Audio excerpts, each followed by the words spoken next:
സൈനികരുടെ കൊലപാതകത്തെ തുടർന്ന് ഇന്ത്യ പാക് ബന്ധം വഷളായിക്കൊണ്ടിരിക്കുന്ന സാഹചര്യത്തിലാണ് ബ്രിഗേഡിയർ തലത്തിലുള്ള ചർച്ച വേണമെന്ന ഇന്ത്യയുടെ ആവശ്യത്തിന് പാകിസ്ഥാൻ വഴങ്ങിയിരിക്കുന്നത്.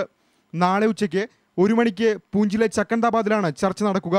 നേരത്തെ ബ്രിഗേഡിയർ തലത്തിലുള്ള ചർച്ചകളിലൂടെ പ്രശ്നത്തിന് പരിഹാരം കാണണമെന്ന് ഇന്ത്യ ആവശ്യപ്പെട്ടിരുന്നെങ്കിലും പാകിസ്ഥാൻ ഇതിനോട് പ്രതികരിച്ചിരുന്നില്ല.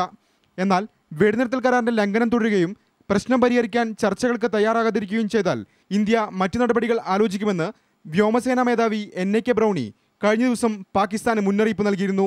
ഈ സാഹചര്യത്തിലാണ് പാകിസ്ഥാൻ ചർച്ചകൾക്ക് സമ്മതിച്ചിരിക്കുന്നത്. അതേസമയം ഇന്നലെ രാത്രി നിയന്ത്രണ രേഖയ്ക്ക് ഇരുപുറവും രൂക്ഷമായ വെടിവെപ്പുണ്ടായതായാണ് റിപ്പോർട്ടുകൾ. നിയന്ത്രണ രേഖയിൽ നുഴഞ്ഞുകയറ്റക്കാരുടെ സാന്നിധ്യമുണ്ട്.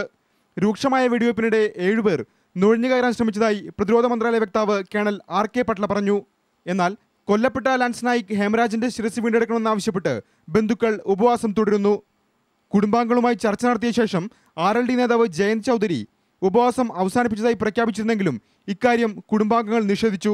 ലാൻസ് നായിക് ഹേമരാജിനും സുധാകർ സിംഗിനും റിപ്പബ്ലിക് ദിനത്തിൽ രാജ്യം മരണാനന്തര ബഹുമതി നൽകി ആദരിക്കും. India vision, New Delhi.